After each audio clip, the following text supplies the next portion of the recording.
France Maghreb 2. Bonjour à tous, ravi de vous retrouver sur France Maghreb 2, ravi de vous retrouver pour ce LGF jusque 18h30 sur France Maghreb 2. C'est lundi, nous sommes le 22 mai, ravi de vous retrouver pour cette nouvelle semaine qui démarre avec Monsieur Zébélus. Il était avec nous déjà vendredi, salut Jean-Marc. Bonjour Christophe, bonjour à tous les auditeurs et auditrices. Monsieur Brakni Youssef, comment ça va Youssef? Ça va, de là tranquillement. Et nous attendons celui qui est en retard, Monsieur Hamou Bouakaz, qui sera avec nous dans quelques instants. Youssef Brakni, prof d'histoire, et Monsieur Zébélus, expert en immobilier pour vous accompagner, échanger. Et nous aurons une invitée à 17h, Jean-Marc. Oui, nous allons avoir l'écrivain Madame Suzanne Dracius, qui est en Martinique d'ailleurs, qui a fait quand même pas mal de choses en matière de poésie, d'écriture de pièces de théâtre. Nous allons la voir en direct parce qu'aujourd'hui c'est l'abolition de l'esclavage en Martinique, c'est le 22 mai. Donc à cette occasion, on va la voir un petit peu, qu'elle puisse nous en parler, comment ça se passait un peu cette abolition de l'esclavage. Très bien. Ton avis tranché, Youssef? Alors moi, ce sera sur le méga contrat d'armement entre les United States of America et l'Arabie Saoudite. Très bien, ça, on va beaucoup en parler parce que ça fera aussi l'objet, et c'est l'objet d'ailleurs de la question du jour que je vous invite à aller répondre tout de suite et découvrir sur la page Facebook France Maghreb 2. Ton avis tranché, Jean-Marc? Mon avis tranché, oui. Ce sera toujours sur un petit peu... ça sent le mec qui a préparé son truc, ça c'est bien. L'esclavage, ouais. Et surtout le fait qu'il y ait toutes ces dates. Bon, parce très que bien. Chaque département a une date. Ton coup de cœur, Youssef? Ah bah mon coup de cœur, c'est sur le livre d'Assa Traoré qui est sorti le 18 mai. Et qui devait être avec nous aujourd'hui, hein. Qui devait être avec nous, mais elle est en ce moment même avec Alain Badiou sur le plateau du Gros Journal de Mouloud Achour. Ah d'accord, Ouais, ok. en ce moment sur les quais de Seine. Alors, vous allez voir ça, je crois ce soir, non? Ah oui. Je sais pas si c'est diffusé le soir ou après. Bon, en tout cas, C'est enregistré en enregistrement. Ouais, reviens quand maintenant? T'as calé une nouvelle date ou pas? Ouais, on va caler, t'inquiète pas. Bon, très bien. C'est juste que c'est sorti la semaine dernière, là, c'est les télés un peu speed, quoi. Jean-Marc, ton coup de cœur, si t'en as un? Et mon coup de cœur, c'est l'écrivain, Madame Suzanne Dracius, qui va nous rappeler un petit peu l'esclavage le 22 mai, qui est un jour férié en Martinique, tout ça. Très bien. Voilà. Donc tu as rien foutu, Jean-Marc, c'est ça? Aujourd'hui, il y a deux auteurs de femmes noires. Parce que je peux toujours avoir un coup de cœur, ça c'est pas un souci, mais je peux t'en donner un coup de cœur. Très bien. Bon, alors, le zapping est celui à suivre dans un instant sur France Maghreb 2, après 18h évidemment, l'éphéméride avec la Myanmar, les dates les événements qui se sont déroulés un 22 mai, nous parlerons et nous ferons un petit tour par le Festival de Cannes bien sûr, c'est la 70e édition du Festival de Cannes qui a lieu en ce moment, et nous terminerons évidemment, on va retrouver William Maghrebi tout à l'heure, par la télé et les programmes. Coup de cœur musical, le voici, vous savez que c'est son anniversaire aujourd'hui, c'est un grand artiste français, il a pas moins de 93 ans, vous voyez de qui je veux parler? Non, vous séchez. Ouais, un grand artiste. Aznavour, exactement. Tu as chanté avec qui dire? Et avec qui dire, on s'en a armé celle-là. Effectivement, ouais, la bohème en version kabyle. Bon anniversaire, monsieur Charles. Respect, monsieur Charles Aznavour. La bohème en kabyle avec qui dire. Bon anniversaire, Jean. À Amiens et toute sa région. France Maghreb 2, France Maghreb 2.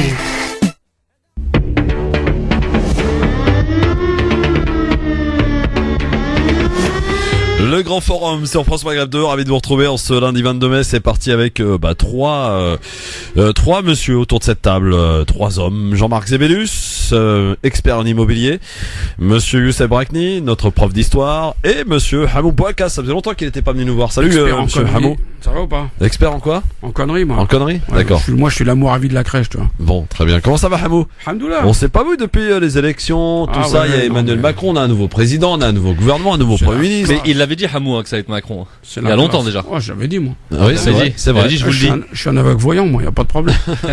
Demandez-moi. Ça va se passer. Alors, Et là, En Marche va gagner avec la majorité absolue. Ah ouais? Ah ouais? Bien sûr. C'est ce que tu prédis, hein? Je suis sûr. Bon, bah, on prend les Ça rendez-vous. c'est clair, ça c'est Ouais, sûr. parce que- 33% là, visiblement dans les Non, sondages. mais ils vont cartonner. Ça, mais c'est évident. Pour Parce qu'en l'instant, fait, on c'est faut un la élan. nouvelle marque de dentifrice. Voilà, Donc, les gens, ils kiffent. c'est un produit marketing. Voilà, ils kiffent, donc ils sont bien, ça sent bon, c'est beau, c'est propre. Puis après, dans 6 mois, on verra. Ah, dans 6 mois, on pleure, c'est ça? Non, on va pas pleurer, parce que moi, il y a des trucs qui me plaisent dans leur programme. Ah bon? Ah bah tiens, vas-y. Je dirais qu'on ajustera. Moi, il y a des choses qui me plaisent, notamment leur approche de la laïcité, elle est moins Offensif. barjo que celle des néo Valso, je ne sais quoi, là, qui était complètement à la ramasse. Je pense qu'ils ont un rapport beaucoup moins complexé à l'altérité. C'est des gens qui n'ont pas peur de parler de discrimination positive. Je pense que c'est des gens qui sont beaucoup plus pragmatiques, donc qui vont essayer les trucs qui marchent. Et bon, alors par contre, moi ma crainte c'est malheur aux pauvres, malheur aux faibles. J'espère que ce sera pas trop dur pour celui qui part de loin, quoi, hein, c'est tout. Mais moi, je suis plutôt optimiste. Ma nature me pousse à être Mais optimiste. ça a toujours été dur pour celui qui part de loin. C'est Ouais. pas nouveau. Mais il faut pas lui donner les miroirs aux alouettes, si tu veux. Oui, Parce mais que bon. Macron, avec ses formules du genre, moi, j'ai tenté son coup. Hein. Si tu trouves pas d'emploi, trouve-toi des clients. Pour l'instant, moi, tous les gens qui font Uber et que je prends, ils galèrent tous. Hein. Ils sont tous en dessous du SMIC et ils sont libres, mais ils sont pauvres. C'est un petit peu logique parce qu'ils sont entrés dans un concept Uber qui est qui est vachement marketing et qui est que pour le profit. Ça veut dire quoi? Plus on a un certain nombre de chauffeurs, il n'y a pas de quota. Plus on fait des demandes, plus on en prend. À un moment donné, on en trouve beaucoup. Et Uber aussi, faut se dire une chose, c'est que à certains moments, c'est quasiment le même prix qu'un taxi. Et il vous dit, en raison d'une forte affluence, Oui, dans les zones. les prix sont quasiment les mêmes. Ouais, Donc, mais là, tu peux prendre un taxi. mais À si tu Paris, veux, par exemple, la les ventes à qualité France, de ça double. service, c'est tellement meilleur comme qualité de service. Mais t'imagines. Ouais, super, Quoi tu vas te faire des ennemis, toi. Non, mais moi, mais Quoi, attends, Uber, mais- Uber, c'est le meilleur. Mais- que- c'est le taxi. mais je largement. dirais, Mais pourquoi attends. que celui qui n'a jamais été Oui. planté avec son chien guide, Oui. avec un taxi, me jette la première pierre. Tu vois, moi, les taxis, je les respecte. Je les respecte. Il y en a qui sont super. Ouais. Mais par contre, le nombre de fois où tu arrives avec ton chien, où le taxi voit que tu as un chien et se barre parce qu'il sait très bien que tu vas pas pouvoir prendre son immatriculation, avec Uber, il y a jamais ce problème. Le mec qui te prend pas avec son chien, il y a aucun problème. Tu l'as tracé, tu lui mets un 1 et il peut plus travailler. C'est clair et net. J'avoue. Mais c'est la loi. Et moi, ce qui m'énerve, c'est quand un faible profite d'un faible. Ça, je trouve ça, mais enfin, c'est la logique, hein. C'est comme ça, on est des animaux. Mais je trouve ça horrible. Donc moi, je suis bien content que les taxis aient pris une claque, parce qu'aujourd'hui, ça les oblige à se remettre en cause. Et je pense que les bons surnagent, parce que les bons, quand même, ils se font une réputation. Ouais, mais vous êtes un Et- peu extrême, cher monsieur, Ah, parce mais que tu sais- dire que vous êtes bien content qu'ils aient pris une claque, Ah, grave. je pense que on aurait dû revoir un petit peu les choses, les dispositifs, mais de là à pouvoir les punir, à dire qu'ils méritent ce qu'ils ont, je pense que c'est pas très sympa. Mais moi, je suis pas C'est son sympa, avis, moi. mais il est Moi, pas je là suis pour pas être sympa. sympa, on va Moi, dire. je Non, écoute mais les taxis, là. c'est une réalité. Moi, je suis pas sympa. Moi, je Les dis que les tu vois, taxis ont le droit aussi de gagner leur vie, ont investi dans des Ouais. plaques, ont investi dans des choses, Mais attends, et que ils ont- eux aussi, c'est pas tout à fait normal qu'aujourd'hui on leur enlève le pain de la bouche, Bah, tout simplement. de toute façon, ça va s'ajuster parce que effectivement, il y a des trucs dégueulasses, notamment comment on a donné énormément de plaques à André Rousselet et la G7 qui ont Voilà. spéculé sur les plaques Exact. et qui se sont comportés vraiment comme des pires Ne agiteurs. nous de la plaignons pas, Révolution. avec cet argent il a fait Canal+. Non mais et que Bolloré est en train de massacrer. C'est vrai qu'ils avaient un Oui, monopole. exact. D'ailleurs, entre parenthèses, oui, que Bolloré massacre, hein, c'est clair. Mais en fait, c'est bien parce que Bolloré, en fait, le père vient de racheter Canal Plus au fils là. Oui. Mais en bon. gagnant, en faisant des systèmes d'optimisation où il a gagné de l'argent et où il a planqué un peu les pertes de Canal Plus dans le groupe. De l'optimisation Vivendi. fiscale. Voilà. Bon, en tout Mais cas, bon, vous êtes c'est pas taxi. illégal. 01 40 33 9000 si vous voulez répondre à Voilà. nous, il n'y a pas de problème. Y a Voilà. pas de souci. Et de toute façon, Tous moi, les taxis qui, tous les moi vous taxis me qui preniez nous déjà écoutent. pas, alors bon. Alors la question du jour, avant qu'on en parle tout à l'heure, c'est la suivante. Par rapport à cette question qui colle à l'actualité, bien sûr, comment analysez-vous le voyage du président américain Donald Trump en Arabie Saoudite, son discours pro-saoudien, on peut le dire, et anti-iranien qui ouvre le chemin d'une guerre entre musulmans chiites et sunnites. En contrepartie, contrat d'achat d'armes pour 400 milliards de dollars. Vous donnez votre avis, bien sûr, sur la page Facebook France 400 Maghreb 2. milliards de dollars. 400 milliards. 480. Non, mais attends, on arrive même plus. 480, Ah, Christophe. faut que vous sachiez Alors, quand même que on était à 380 et Non, mais- apparemment Non, c'est 480 parce qu'en fait, il n'y a pas que l'armement. Il n'y a pas que l'armement. c'est Voilà. 20% du budget Ça veut pas annuel dire de que la les France. armes, hein. ça veut dire plein de choses. L'armement, c'est 110 milliards pour être plus précis. C'est mon avis tranché, j'ai travaillé dessus. Et probablement 1 million d'emplois en Amérique Voilà, grâce c'est aux surtout ça Saoudiens. en fait. C'est surtout ça, c'est faire tourner la machine C'est en fait, c'est l'amende, militaro-industrielle des États-Unis. Le lobbying c'est des l'amende armes est, pour le est 11 très très septembre, en puissant. Et c'est grâce à ce lobbying des armes que Monsieur Trump a été élu et ça fait partie de l'une de ses promesses C'est de clair. campagne. Ouais, c'est Alors, Monsieur Trump, pour les rétrocommissions, on vous donnera le compte de France Maghreb 2. Parce que nous, si vous voulez, avec un 10 millième Mais il a fait déjà sa rétro il aujourd'hui. n'y a pas hein. de souci, hein. Il est parti en direct le faire sa rétrocommission. Hein. Ah oui, il est parti, à qui? Où il est allé aujourd'hui, c'est certainement pas chez moi. Hein. En Israël Ah. Non, il n'est pas parti en Israël. Si, il a décollé de Riyad direction Tel Aviv. Ah, il a eu le droit de partir Riyad-Tel Aviv direct. Il y a déjà Oui. des lignes ouvertes. Non, mais pour ça des se fait chefs pas en militaires. général. Ah ouais. Pour des chefs militaires. Oui. Ah, Il y a eu sympa. déjà un ancien général à la retraite saoudien qui a visité, qui est parti voir le chef du renseignement israélien. Oui, il est Ah, parti c'est en cool. Israël. On en reparlera tout à l'heure d'ailleurs, messieurs. Réservez-vous, on va passer tout de suite au zapping. Alors dans le zapping, on a quoi? Eh bien, on a du Najat Vallaud-Belkacem, qui était l'invité de On n'est pas couché samedi soir sur France 2, au micro de Laurent Ruquier, et très critique envers le nouveau gouvernement Macron. Et on peut dire qu'elle a mal digéré d'être remplacée par le nouveau ministre. Hein. Veut nous persuader que mettre au sein d'un gouvernement de la droite et de la gauche, ça va créer du centre. Par la magie de la verticalité du président de la République, Emmanuel Macron, à qui je reconnais beaucoup de talent par ailleurs. Sauf que, je vous dis... Vous avez raison. Non mais c'est vrai, il a évidemment beaucoup de talent. Ne c'est gâchez le pas sujet. l'avenir. Il a déjà le talent d'être né en 1977, Bah non. comme vous. Ouais, c'est clair. Et d'avoir vécu à Amiens, comme vous. moi. Ah, j'allais y Mais venir. ça. attendez, je finis ce que je voulais dire. Donc on essaie de nous faire croire que mélanger de la droite et de la gauche au gouvernement, ça va vous donner du centre, un centre assez bonhomme, finalement assez sympathique. Et moi, ce que je vous dis, de mon expérience, c'est que c'est pas comme quand on mélange de l'eau froide et de l'eau chaude et que ça donne de l'eau tiède. Non, quand vous mettez de la droite et de la gauche, bah ça reste des gens de droite et des gens de gauche. Et donc, les gens de droite continueront à agir avec leurs convictions de droite, les gens de gauche avec leurs convictions de gauche. Et maintenant, vous prenez ce nouveau gouvernement, vous regardez où on les a mis et vous comprenez qui détient l'économie, le budget, les finances publiques, les comptes de la sécurité sociale, la fonction publique. Monsieur le maire, Monsieur Darmanin, qui détient l'éducation nationale, Monsieur Blanquer, qui a été numéro 2 du ministère de l'Éducation nationale sous Sarkozy. On a remis un Sarkozy. Alors, on va y venir à votre successeur. Au ministère de l'Éducation Allons pas trop nationale. vite, on va en parler. Quelle plaisanterie. Ouais, elle l'a très mal digéré hein, pour le coup. Mais Ouais. elle a pas tout à fait tort. Ouais, hein. mais elle a certainement pas tort. Mais déjà quand elle était, elle a fait quoi quand elle était là? La théorie du genre, c'est ça? C'est tout ce qu'elle a fait, cette bonne femme. Quand elle parle, elle dit. Elle a fait quoi quand elle était en place? Le gouvernement qu'elle était dedans a fait quoi concrètement? Elle a fait quoi elle est d'accord qu'elle critique. Bah, la réforme scolaire. Elle a force. Bref, mais oui, théorie du genre, c'est ça? Que Non, mon y a fils pas que a la le droit théorie de du se genre. mettre, doit jouer avec une poupée, que les autres doivent pas se moquer de lui, c'est ça? Et qu'elle a défendu, ouais, c'est ça? Bon, un mot. Bon, alors comme toujours, il faut être nuancé. Voilà. Alors, l'émission, c'est on n'a pas couché, hein, c'est bien ça. On hein, n'est c'est- pas couché, Ah pardon, oui. on n'a pas couché. Oui.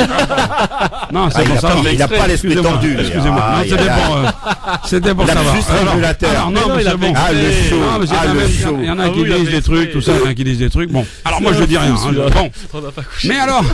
mais alors, sans déconner, quel est le problème en fait? Le Oui. problème, c'est que si on était sérieux dans ce pays, on supprimerait le ministère de l'Éducation nationale. Ah bon? Ça ne sert strictement à rien. Le ministère de l'Éducation nationale, c'est la machinerie de 3000 bonhommes qui sont dans des bureaux et qui empêchent les professeurs de travailler. Dès que tu veux faire la moindre expérimentation, on est au Kremlin, faut que tu fasses un papier en 18 exemplaires, il y a 18 commissions, le temps qu'on te juge si ton expérimentation elle est recevable, t'es muté dans 3 écoles. C'est des gens qui ne servent à rien. Alors Blanquer, moi je le connais, et je vais vous dire, c'est une excellente nouvelle. Parce que c'est un type extrêmement pragmatique qui va tester des concepts qu'il a essayé à l'ESSEC. Moi, j'ai participé à plusieurs initiatives avec lui sur l'égalité des chances. Lui, il fait pas de baratin, il teste des systèmes, il expérimente et ça fonctionne. Et je peux vous dire que l'éducation nationale, ça va bouger.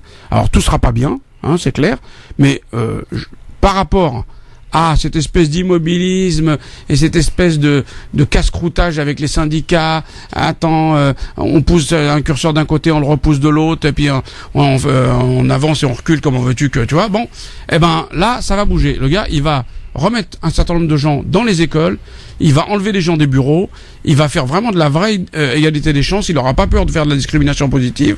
Et donc moi, je suis tout à fait favorable à ce ministre. Alors, qui est effectivement le numéro 2 de l'éducation nationale Ouais. chez Sarkozy, mais c'est d'abord, avant tout, un type qui fait, c'est un manager, il sait manager des équipes et il sait travailler. Youssef, en tant que prof d'histoire, t'es concerné là directement. Ouais.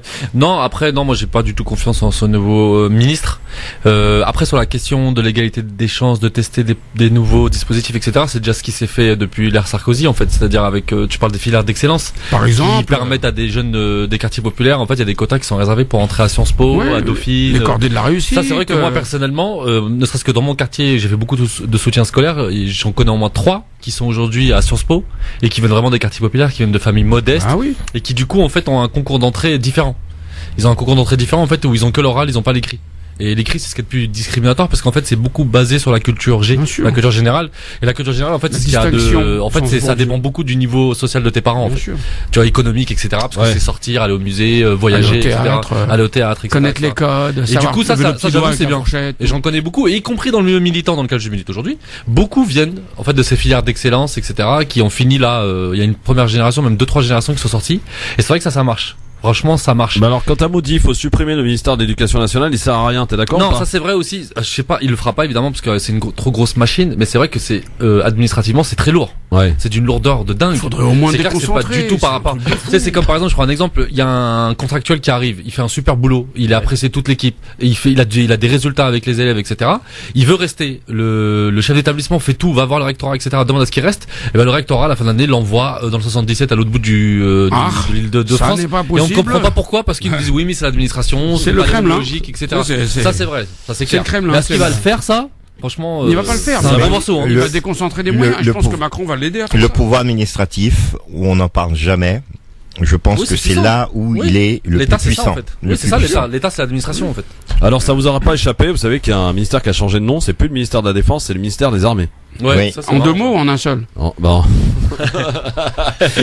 Décidément, Hamoud, tu reviens plus souvent, s'il te plaît. Allez, on reste toujours dans cette même émission. Le ton est vite monté entre Vanessa Burgraff et Najat Vallaud-Belkacem lorsque Vanessa Burgraff, la journaliste, reprend une fake news qui a fâcheusement énervé Najat Vallaud-Belkacem. Et d'ailleurs, Ruquier a réagi aujourd'hui en disant que non, c'était pas une fake news, c'était bel et bien une réforme. Alors peut-être que Youssef va nous confirmer. Fake news? Fake news, oui. Fake news. Fake news. C'est-à-dire un truc, parce que la fac c'est la faculté. Donc il n'est pas vrai, mais que pas voilà, tout à fait faux. C'est une information qui a été effectivement révélée, mais qui s'est avérée fausse, d'après Najat Vallaud-Belkacem. Youssef, tu vas peut-être nous remettre des compteurs justement dans le bon ordre par rapport à cette réforme de l'orthographe. Écoutez. Alors en français, mais il faudrait plus d'heures de français, même pour ceux qui sont au collège. Parce qu'aujourd'hui, les jeunes, ils savent plus ni lire, ni écrire. Très bien. Alors, vous pensez que le français est absolument essentiel, indispensable au cœur de tout. Alors, vous avez dû vous réjouir. Alors, vous avez dû vous réjouir, car dans les nombreuses réformes que j'ai menées, il y avait la réforme des programmes. Donc, vous avez dû vous réjouir de voir que dans la réforme des programmes, vu la réforme de l'orthographe, ça m'a atterré. Ah oui. Non, alors là, franchement. Non, c'est pas franchement. Non, Vanessa, pardon. Moi, ça me fait pas. Vanessa. Je n'ai jamais mené de réforme de l'orthographe, c'est une fake news. Alors ça, c'est pas possible. Mais c'est pas vrai parce que dans l'école de ma fille, je suis désolée de dire, il y avait des dictées, mais vous enlève la mais non, mais c'est pas possible. On enlève les petites Puis nous, on va vous laisser. J'en reviens pas. Et le mot, non, et j'en reviens pas. O-G-N-O-N, on l'écrit O-G-N-O-N. Enfin, c'est pas possible. T'as dit la manière dont t'as écrit l'égalité, là. Hein? Si elle dit que c'est vrai dans l'école de sa fille. Non, Laurent Ruquier, je n'en rajoute pas parce que je veux pas vous mettre en difficulté, mais je vous assure, enfin, on va oublier cette discussion. Mais non, on va oublier cette discussion. Donc vous n'avez pas fait la réforme de l'orthographe. 3 ans. Tout ça, c'était un mensonge, un fake news. Évidemment, tout comme je n'ai pas imposé l'apprentissage obligatoire de l'arabe au CP, vous y avez aussi cru, peut-être, non? Mais vous y étiez pas. C'est incroyable. Ça fait 3 ans que je suis sujette à toutes les fake news, à tous les mensonges, à toutes les insanités de la terre, et vous êtes journaliste et vous tombez dedans et vous relayez ça. Mais vous comprenez que je sois furieuse.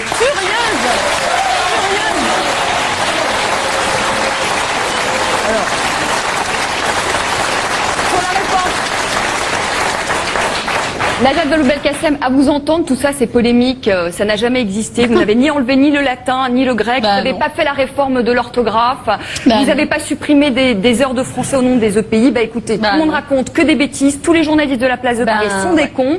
Et moi, ce que je peux vous dire, c'est que j'avais des dictées à faire à ma fille et qu'il y avait la réforme de l'orthographe et que j'étais atterrée. C'est tout, donc ça n'engage que moi. Atterrée, c'est avec 2 T ou un seul? Voilà, donc un échange assez musclé entre les deux femmes. Youssef, ça révèle un truc qui est fou. Ouais. Ça révèle un truc qui est fou. C'est ce qu'on disait tout à l'heure. C'est l'administration est plus forte que la ministre. En fait, c'est exactement ça. C'est une question. Est-ce que ça existe vraiment cette réforme de l'orthographe? En fait, c'est en 1990. C'est un vieux truc. En fait, ça date des années 90. C'est vrai qu'il y a eu ça. En fait, on a demandé aux instituts d'être plus indulgents. En fait, de valider malgré tout quand ils arrivaient à refaire le mot. tu vois, en primaire. Qui a planché là-dessus. Voilà, et en fait, c'est le conseil supérieur non, c'est pas elle, c'est le conseil supérieur des programmes. À son époque. Voilà, ça arrive à maturité à son époque parce qu'en fait, les éditeurs, en 2016, ont sorti des manuels où c'était rectifié, où il y avait l'orthographe, ce qu'on appelle l'orthographe rectifiée, je sais plus comment ils ont appelé ça, un mot technique. Simplifié ou je sais plus quoi. Et où, en fait, on est plus tolérant, genre. Tu vois, on est plus tolérant, on laisse passer parce que ce qui compte, c'est qu'ils arrivent à faire le mot globalement, etc. Et c'est pas elle du tout, ça c'est vrai. C'était déjà en place. Et ça, c'est vraiment ce que disait Hamou là, pour le coup, c'est vrai. C'est le conseil supérieur des programmes qui est, une instance administrative très puissante aussi également, qui a fait son job, en fait, qui a continué une réforme qui date de 1990. Qui a tort, qui a raison dans ce Donc du coup, Najat Vallaud-Belkacem n'a rien à voir dans cette histoire. On lui a dit c'est pas votre réforme, ce qui est vrai, et pourtant la réforme s'applique, ce qui est aussi vrai. Voilà. Donc, alors, elle a en partie raison et en partie tort. La ministre elle aurait pu dire qu'elle laisse pas, c'est ce que je disais. La ministre ne sert à rien. C'est-à-dire qu'à un moment donné, c'est la haute administration qui a la main. Voilà, c'est le conseil supérieur des programmes. Elle inaugure des classes avec une plantation de lentilles. Elle inaugure la classe accessible au rez-de-chaussée pour l'autiste du département. Ça, ok. Mais pour le reste, c'est pas elle qui gère. Enfin, tu vois, c'est... Donc, pas de fake news. Après, ça révèle aussi quelque chose, c'est vrai, pour le coup, pour Najat Vallaud-Belkacem, c'est aussi qu'elle a été la cible pendant tout son mandat, là. Enfin, pas son mandat, sa fonction de ministre. C'est que, c'est vrai que sa nomination, c'est vrai qu'elle a subi de la part de la fachosphère plein de rumeurs comme Taubira. Alors je les défends pas, c'est pas du tout deux personnalités politiques que j'apprécie, mais en tout cas ces deux personnalités-là, elles ont été vraiment la cible incessante de l'extrême droite, des fachosphères, et c'est vrai que ça a été impressionnant de voir à quel point ça marchait, y compris sur les parents. C'est-à-dire qu'il y a plein de parents qui étaient persuadés, à la raison de ce qu'elle dit sur l'arabe, que l'arabe allait devenir obligatoire pour tous les enfants. Et quand bien même, je vois pas où est le problème, mais bref, pour tous les enfants. Alors qu'en fait, c'était optionnel. C'était une manière pour l'éducation nationale de récupérer l'enseignement de l'arabe, qui en fait était laissé selon eux à des associations musulmanes qui ne contrôlaient pas. C'était une manière pour l'État de nationaliser entre guillemets l'enseignement de l'arabe, qui était en fait dans des structures plutôt mosquées, associations musulmanes, etc. Et en fait, c'était complètement optionnel. En fait, c'était la possibilité pour chaque parent, d'avoir accès à l'arabe, qui est comme une langue, déjà à l'échelle mondiale, c'est une langue de dingue. C'est la 4e langue du monde, mais bon. Voilà, et surtout, c'est une langue très prestigieuse, etc. Et surtout qu'on a une population ici quand même, pas négligeable, originaire du Maghreb ou d'ailleurs. Et que la France a ouvert la première classe d'arabe en 1540 au Collège de France. Hein, c'est une langue prestigieuse. En fait, à la base, l'aristocratie apprenait l'arabe. L'aristocratie en France apprenait l'arabe à la base. C'était une langue de distinction sociale. Non, mais j'ai l'impression quand même qu'elle est assez aigrie. Elle est aigrie là, Najat Vallaud-Belkacem. Elle est aigrie parce que comme les Valsiens, ils ont été pris à contre-pied par ce petit Macron dont ils pensaient que c'était du populisme light et qu'il allait pas y arriver, parce que ça, ce que Macron a fait, c'est ce que Valls rêvait de faire. Sauf que Valls, il a même pas un doc d'histoire et tout le reste, c'est un doctorat de militantisme et de bourrage d'urne, alors que l'autre, il a fait l'ENA, il a fait de la philosophie, il a réfléchi, il manipule les concepts, il est banquier d'affaires, donc soutenu par le fric et par un certain nombre de communicants, et qui lui est arrivé. Et que donc Valls et tous ces gens qui étaient près de lui. Moi, je connais Valls, ça me fait de la peine pour lui, parce que moi, j'ai pas, j'ai quelques micro désaccords politiques, pour le dire de manière euphémistique, mais c'est vrai que 30 ans de vie politique pour en arriver là, vous êtes un vrai politicien, il y a de quoi avoir une dépression. Et je vous entends parler et vous me faites penser à la chanson de Jacques Dutronc, L'opportuniste. Moi, l'opportuniste? Oui, parce que vous aimez tout le monde, a priori. Non, mais c'est vrai, j'aime tout le monde, mais je regarde les chemins aussi. Il se trouve que j'ai connu Valls en 94, je peux pas dire que j'ai de l'antipathie pour le bonhomme. Moi, je suis toujours ému par je fais la différence entre les trajectoires personnelles et les celui qui aime tout le monde, c'est Macron. Politiques, si tu veux. Il aime tout le monde, il est d'accord avec Hamou aussi. Je pense que Valls, il va falloir qu'il prenne des antidépresseurs. Mais pourquoi il t'a pas appelé Hamou, Macron? Pourquoi m'aurait-il appelé? Je sais pas, il voulait des gens issus de la société civile. Mais qui ferment leur gueule. il veut piloter ça de l'Élysée sans qu'il ait des gens incontrôlables. Et fermer sa gueule, comme tu dis, c'est pas ton cas. Non, si j'avais fermé ma gueule, je serais inspecteur à la ville de Paris, je serais pas en train de chercher du boulot tous les jours. Alors justement, ça tombe bien, on parle de Macron et de son nouveau gouvernement. Najat Vallaud-Belkacem, on l'a écouté tout à l'heure, qui était très critique. Eh bien, sachez que Mediapart a fait des enquêtes. Est-ce un gouvernement sans casserole? Eh ben, d'après Mediapart, pas vraiment. 18 ministres, 4 secrétaires d'État au sein du gouvernement d'Édouard Philippe. Mediapart a recensé leurs casseroles. À commencer par celle du Premier ministre. En 2014, Édouard Philippe n'a pas joué le jeu de la transparence.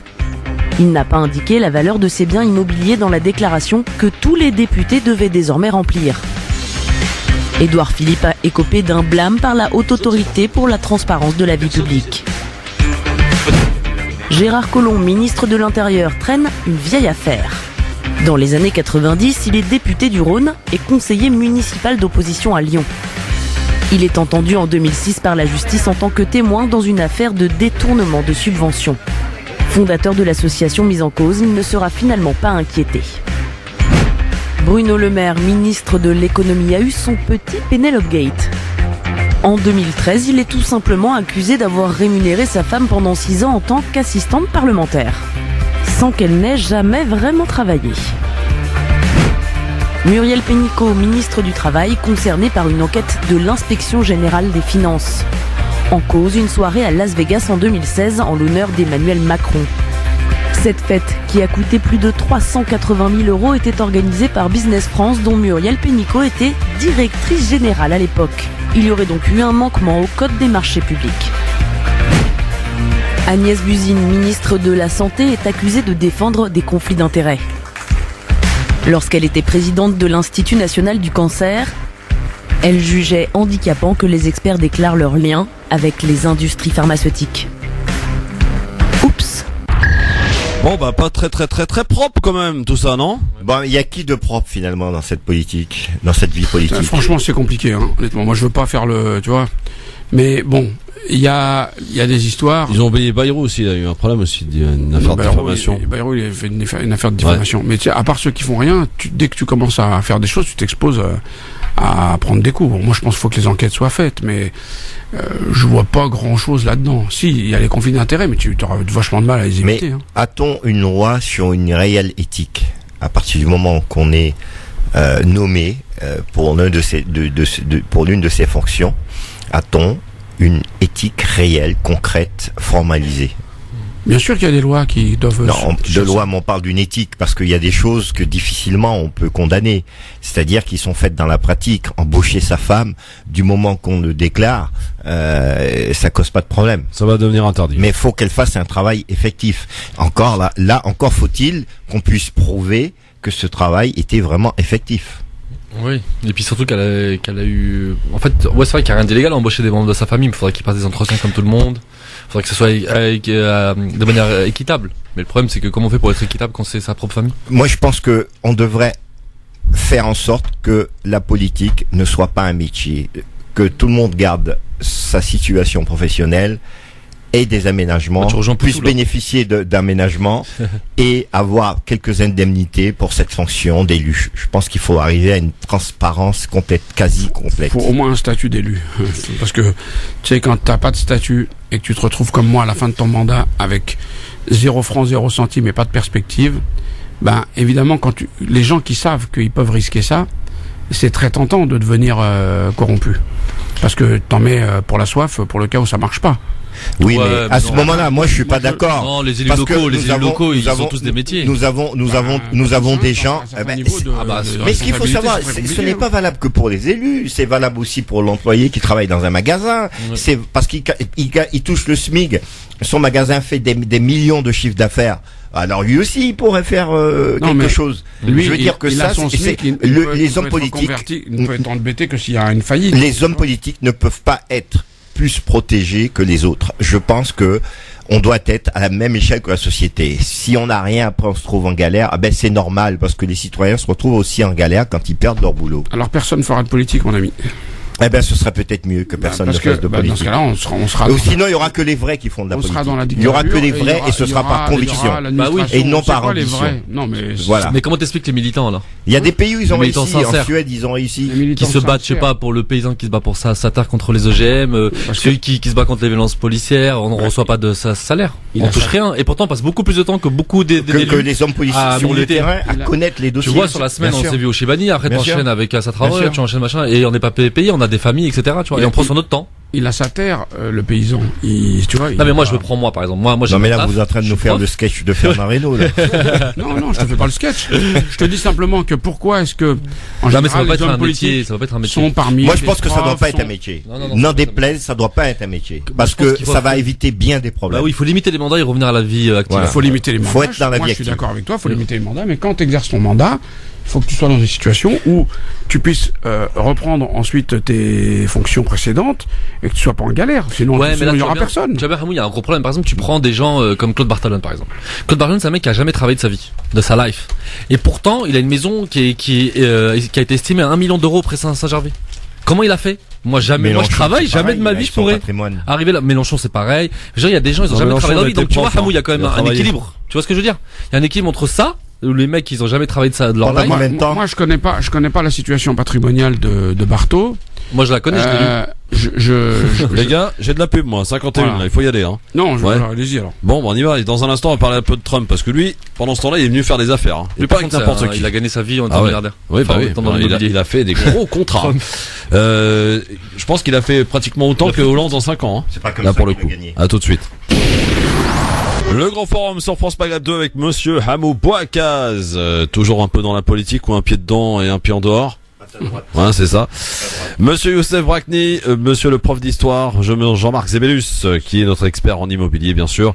Alors, on va changer un peu de sujet dans ce zapping maintenant. Pour son premier déplacement officiel, Donald Trump joue l'apaisement en appelant les musulmans à chasser les terroristes en Arabie Saoudite.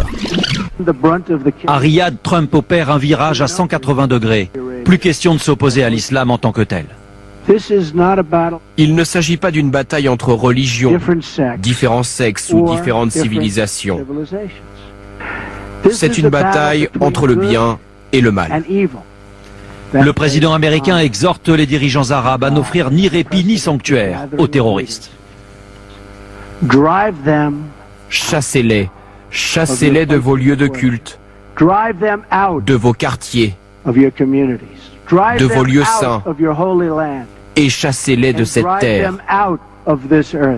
S'il s'agit bien d'un discours d'apaisement, le président américain a aussi clairement choisi un camp en jouant plutôt la carte saoudienne contre les Iraniens.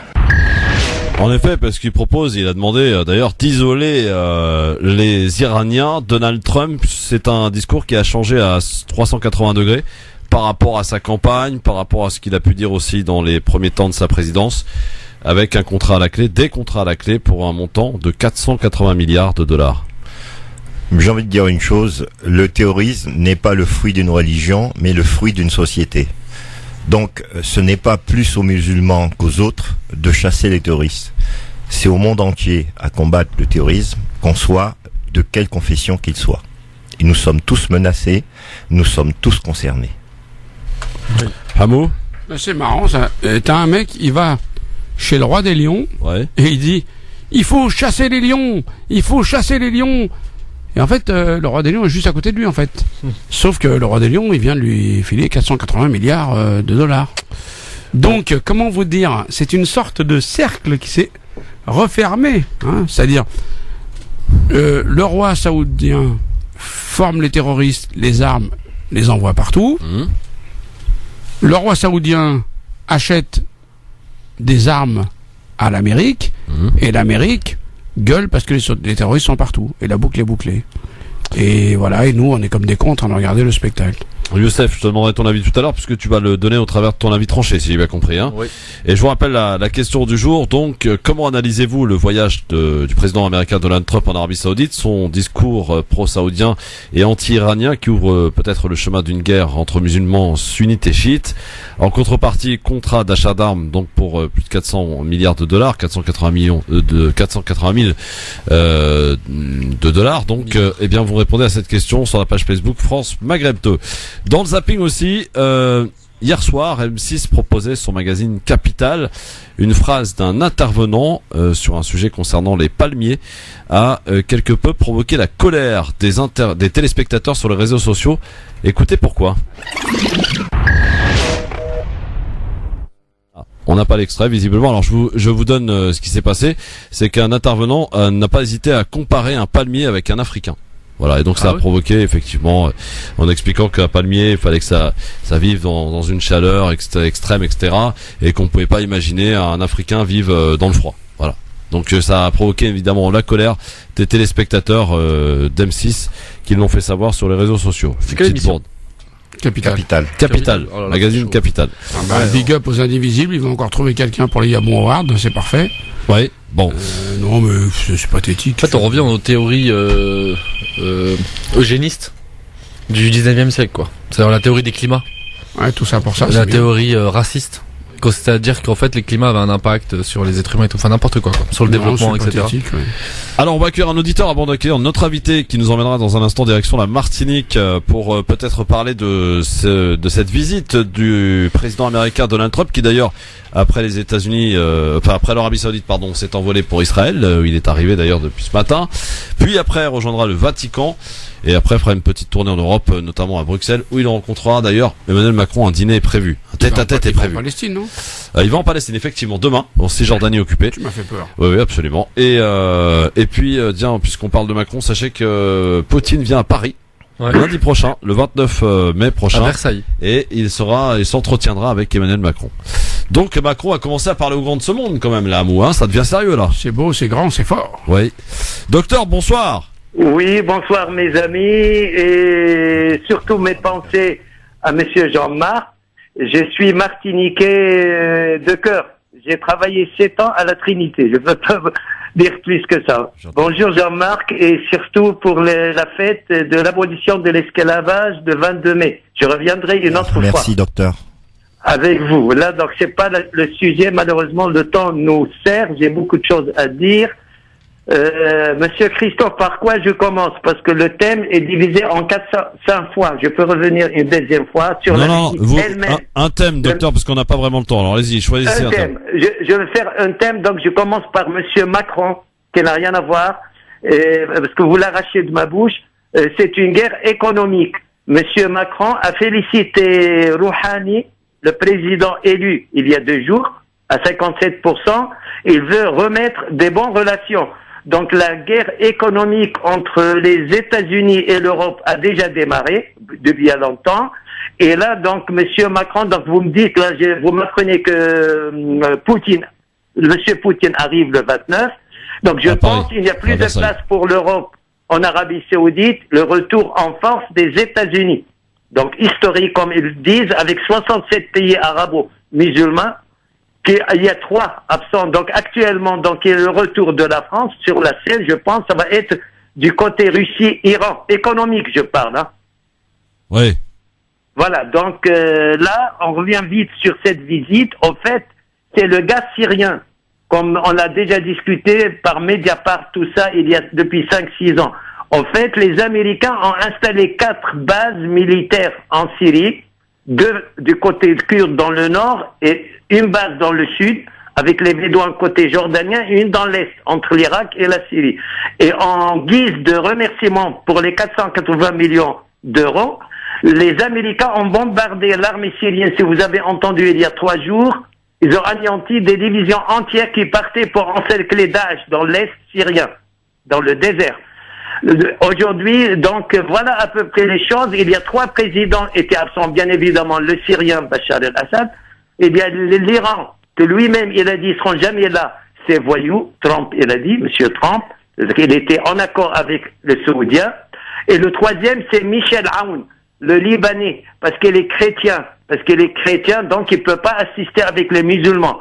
Voilà, mais ça, c'est évoqué pour ça. Ils ont envoyé Hariri, le sunnite. Parce que le Liban est divisé confessionnellement depuis les années 37 par Charles de Gaulle, le grand Liban. Docteur. Donc voilà à peu près les choses. Donc maintenant, les Arabes, ils ont décidé, et les musulmans, à part leur voix officielle, de mener 34 000 soldats. Je vois pas ce qu'ils peuvent faire en Syrie, pour envoyer en Syrie, avec l'accord des pays africains musulmans et des Arabes.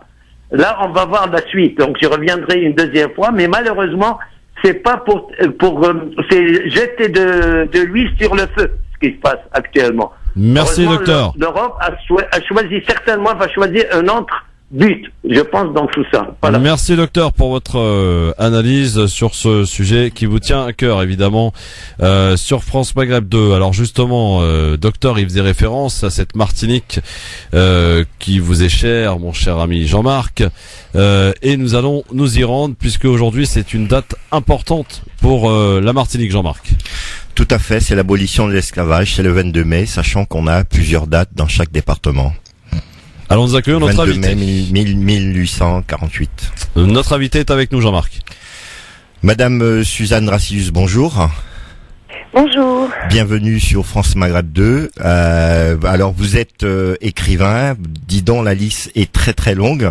Vous avez écrit beaucoup d'ouvrages, notamment qui ont été récompensés. Vous avez eu de nombreux prix. L'autre qui danse a été finaliste du prix du premier roman, reçu membre d'honneur de l'association américaine des professeurs de français. Vous avez été aussi professeur de français. Vous êtes professeur de lettres, très exactement. Vous avez exercé aux États-Unis. La liste est très longue, hein. Vous êtes une grande dame. Vous avez eu aussi un prix pour Rue Monte au ciel en coup de cœur à la Fnac. Vous êtes reçu membre honoraire de la Foreign Language Honor Society de l'Ohio, Université des USA. Alors, Madame Suzanne Dracius, aujourd'hui, nous fêtons l'abolition de l'esclavage qui fut proclamée le 22 mai 1848. Alors concrètement, aux Antilles, qu'est-ce que ça représente concrètement? Quelles sont les manifestations? Qu'est-ce qui est fait concrètement sur le territoire pour commémorer cette abolition? Ce serait très long de résumer tout ce qui est fait pour commémorer cette abolition, parce qu'en fait, il y a dans chaque commune, dans toute la Martinique, en fait, justement des fêtes. Alors bon, avec bien sûr du tambour la plupart du temps. Pourquoi? Parce qu'en fait, le point de départ, ça a été justement que l'esclave s'appelait Romain, un nom intéressant d'ailleurs je trouve, parce que ça fait penser à Spartacus, aux révoltes d'esclaves dans la Rome antique. Bon, c'est un hasard, cet esclave s'appelait Romain, qui avait été puni par son maître parce qu'il avait joué du tambour malgré l'interdiction de son maître. Alors bien sûr, je vais pas être trop longue, je résume un petit peu, mais c'est en fait à la suite des révoltes d'esclaves dues à cette injustice, à cette punition injuste, qu'il y a eu en fait proclamation par le gouverneur de la Martinique, le gouverneur Rostolland, de ce décret d'abolition de l'esclavage qui n'avait encore jamais été mis en œuvre, mis en pratique. À l'époque, on n'avait pas Internet, etc. Les moyens de communication étaient très lents. Et donc, ce décret avait bien sûr été pris dans la métropole, mais on en avait des échos, mais il n'était pas appliqué. Et c'était un décret qui datait déjà du 27 avril 1848. Oui, tout à fait. C'était en fait la deuxième abolition de l'esclavage, puisque déjà la Convention, pendant la Révolution française, avait aboli une première fois l'esclavage, en disant que nulle terre française ne pouvait plus porter d'esclaves. Mais ensuite, Bonaparte, qui n'était pas encore Napoléon, il n'était pas encore empereur, il n'était que premier consul encore, a, disons, aboli cette abolition, ou du moins, de toute façon, en Martinique, elle n'avait jamais été appliquée. Et encore une fois, je ne vais pas faire un trop long cours d'histoire, c'est juste un résumé, parce que c'est vrai que les choses étaient un peu compliquées, et même confuses. Donc, cette première abolition faite à l'occasion de la Révolution française avait été, disons, annulée par Bonaparte, qui avait donc en quelque sorte, entre guillemets, rétabli l'esclavage. Et ensuite, il a fallu attendre la Deuxième République. Donc en fait, l'abolition de l'esclavage est liée, bien sûr, à la République, est liée au fait qu'on sorte d'un régime monarchiste, puisque la monarchie, c'est elle qui considérait l'esclavage comme une institution. À l'origine, le Code noir, par exemple, qui réglemente le châtiment très violent à l'égard des esclaves, ce Code noir était signé par le roi Louis XIV en 1685, et un fait intéressant, j'ouvre encore une parenthèse, en même temps que la révocation de l'édit de Nantes. Oui, l'édit de Nantes, tout à fait. L'édit de Nantes qui avait mis fin, le bon roi Henri IV, hein, celui de la poule au pot, etc., qui avait mis fin à ces guerres de religion, fratricides, cette véritable guerre civile qui avait été sanglante, qui avait donné lieu au massacre de la Saint-Barthélemy, par exemple, et ça avait été la révocation de l'édit de Nantes qui avait mis fin à toute cette intolérance, enfin bon, pas mis fin à l'intolérance, mais du moins qui avait un petit peu calmé les choses. Et malheureusement, Louis XIV va révoquer cet édit de Nantes, chose intéressante, la même année, 1685, où il signe le Code noir. Ça me paraît intéressant parce que donc ce sont deux faits, bon, d'une part esclavagisme forcené, cruel, et d'autre part intolérance et fanatisme finalement entre Français, entre gens simplement de religions différentes, fanatisme encouragé, si vous voulez. Et pour revenir à ce qui nous concerne immédiatement, donc cette fameuse abolition, il a fallu attendre donc une deuxième république, hein, tout est lié vraiment à l'idée de république, pour que ce décret du 23 avril soit proclamé. Alors, c'est parce que justement le gouverneur a vu que à la suite des émeutes, hein, des révoltes qui ont agité Saint-Pierre, hein, Saint-Pierre de la Martinique, qui était à l'époque la grande ville, c'est à la suite de ça que le gouverneur, face à ce bain de sang, a décidé de proclamer l'abolition de l'esclavage à la Martinique. Alors c'est pourquoi, comme vous le disiez fort bien tout à l'heure, nous avons plusieurs dates, puisque le 22 mai, c'est en fait la date qui nous concerne en Martinique. Ensuite, cette promulgation par le gouverneur Rostolan, elle est datée de Saint-Pierre 23 mai 1848, et il proclamait vraiment, si vous voulez, j'ai le texte à peu près sous les yeux, il proclamait la grande mesure de l'émancipation que je viens de décréter a détruit les distinctions qui ont existé jusqu'à ce jour entre les diverses parties de la population. Il n'y a plus parmi nous de maîtres ni d'esclaves. La Martinique ne porte aujourd'hui que des citoyens. Et ainsi, bon, il continue en accordant l'amnistie pleine et entière pour tous les délits politiques consommés dans la période du mouvement que nous avons traversé. Et il recommande à chacun l'oubli du passé. Alors là, moi, je dirais que... Justement, l'oubli du passé. L'oubli. Non, alors justement, là, vous voyez, ça c'est... Je vous ai lu l'extrait de la proclamation de Rostolan. Moi, au contraire, je prône ce que j'aime bien appeler l'anamnésie.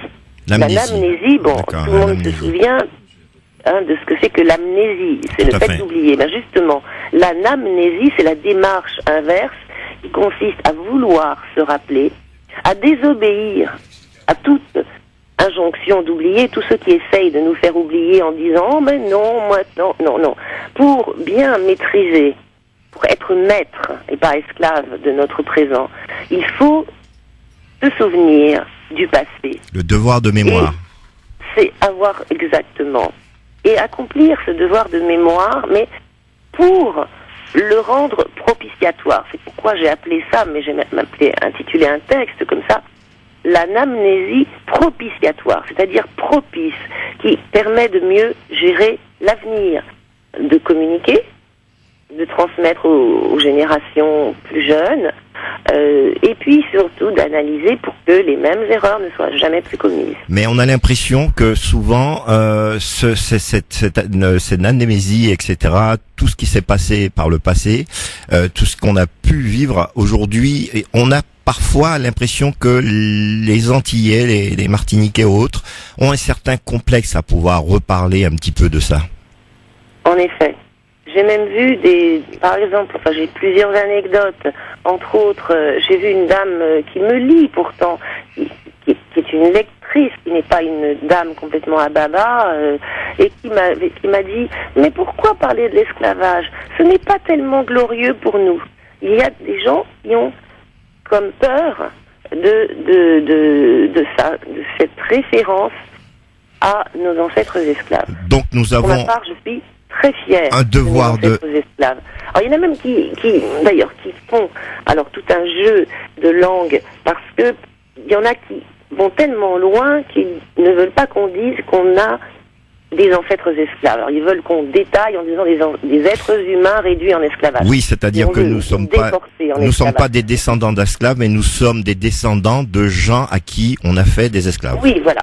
Mais c'est important quand même, justement. Vous savez, c'est comme le mot nègre, hein, on va en parler tout à l'heure.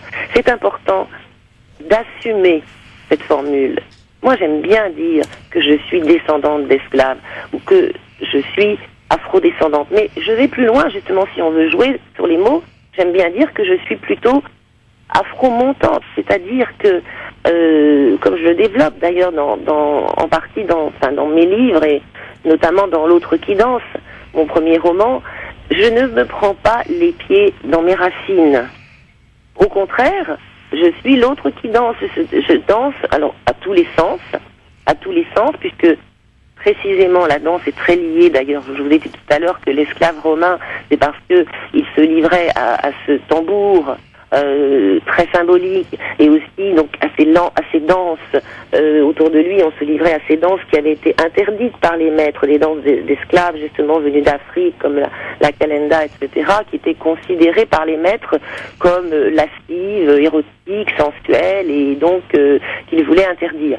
Donc tout ça, la danse bien sûr, c'est symbolique de liberté, d'émancipation, au sens propre, hein, puisque mancipium en latin, ça veut dire marchandise. Et les esclaves étaient considérés comme des marchandises, des biens meubles. D'ailleurs, je lisais récemment dans la correspondance d'un colon du 19e siècle, figurez-vous que vous avez cette expression terrible pour dire que l'on a franchi un esclave.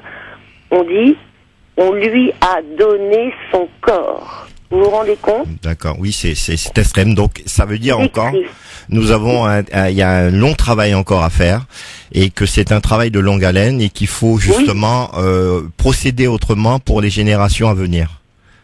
Et surtout ne pas continuer à faire perdurer, par exemple, cette horrible diabolisation du nègre marron. D'accord. Hein, bon. Alors, par exemple, moi je me souviens que quand j'étais petite, en Martinique, nègre marron, quand on disait il casse mon nègre marron, ça voulait dire il a l'air d'un bandit. Voilà. Bon, pourquoi? Parce que bon, le nègre marron, on va peut-être donner deux mots d'explication.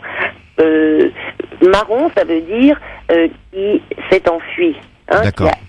Donc ça désigne l'esclave qui s'est enfui. Tout à fait. C'est un très beau mot, parce que il vient de cimarron. Hein. À l'origine, il désigne le bétail. Bon, bien sûr, puisque nos ancêtres étaient assimilés donc comme ça au bétail et même aux choses. Donc, le bétail qui s'était enfui, qui était parti vers les cimes, vers les montagnes, pour quitter les fermes, les habitations. Et donc, on appelait ainsi aussi les hommes esclaves, on les appelait marrons. D'accord. Oui, je vous écoute, parce qu'on est un peu pris par le temps, parce que c'est très intéressant ce que vous dites. Mais je vais terminer là-dessus. En fait, comme parfois les marrons descendaient des montagnes, parfois ils volaient dans les cases, justement les cases nègres, les cases des autres esclaves, ils étaient assez... ils avaient une position, vous voyez, un petit peu bizarre, et puis de toute façon, les maîtres entretenaient la haine du marron. Hein, la peur du marron, la haine du marron. Aujourd'hui, on a réhabilité quand même l'image du nègre marron. Et voilà, c'est ce que j'espère. Voilà, si je dois conclure, ça serait sur ce thème de ce que j'appelle les modernes marronnages, c'est-à-dire nous échapper, nous enfuir, toujours dans l'élévation, puisque c'est cimarron vers la cime, au-dessus de tout ce qui nous entrave. Merci Madame Suzanne Dracius pour votre intervention, nous avoir accordé ce moment, et puis je vous dis à très très bientôt sur France Madame. 2.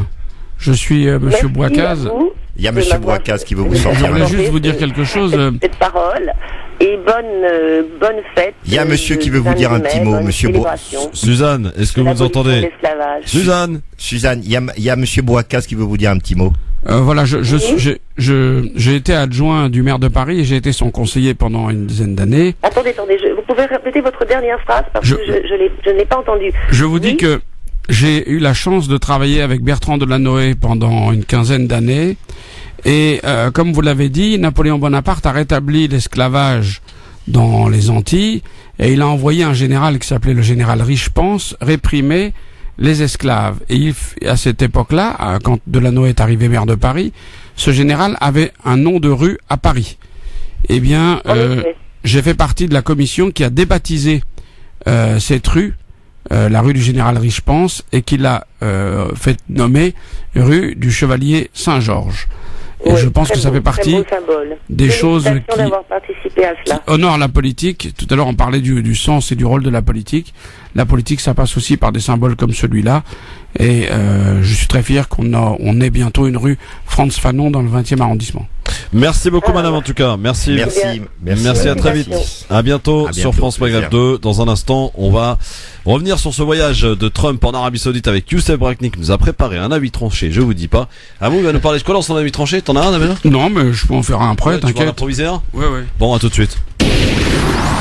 Merci d'être avec nous. Bon début de soirée. Le grand forum LGF. Merci d'être avec nous en ce lundi après-midi, lundi soir. Maintenant, LGF, votre rendez-vous, votre talk de fin d'après-midi avec monsieur, l'ancien conseiller de monsieur Delanoë et monsieur Bouakas Hamou, qui est avec nous aujourd'hui.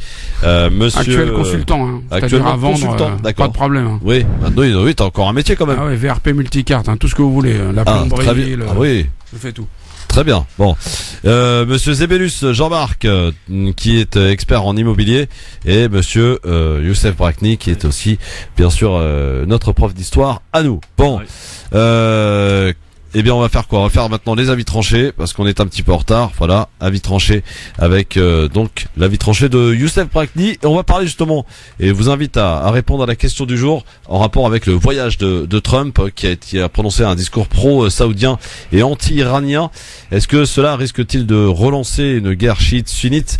Eh bien, et puis si on y rajoute évidemment les contrats mirobolants qu'il a fait signer aux Saoudiens pour un montant équivalent à 480 millions de dollars, c'est pas mal. Donc, non, c'est milliards. 480 milliards. C'est pas 80 milliards de dollars, arrêtez. Non, c'est milliards. Parce qu'on s'y retrouve plus, Lyon. Attends. C'est des milliards. Youssef. Tout ce qu'on sait, c'est que c'est milliards, je crois. Le budget saoudien, est tellement déséquilibré que dans 3-4 ans, ils devraient déposer le bilan. C'est-à-dire qu'ils sont en totale faillite. Et donc, mais c'est étalé, c'est pas comme ça, on commence par 100 et quelques milliards déjà. Non, mais donc c'est 480 milliards, vous confirmez, hein? Oui. Ok. Bon. Alors. Ça fait juste tourner la tête. Si, c'est 480 milliards, c'est bien ça. J'ai travaillé dessus. Pas alors, excuse-moi, frère, ça fait arrêtez de J'ai dit milliards. En fait, ça s'étale, c'est pas comme ça, c'est pas d'un coup. Il y a un premier jet de 100 et Toi quelques qui étais le conseiller de Delanoë, tu sais comment ça se passe, ces contrats? Mais t'es fou, toi, si on savait comment ça se passait. Allez, on va passer 7 milliards de budget, si tu veux 480, c'est où ça? L'avis tranché de Youssef Brakni, c'est parti, jingle.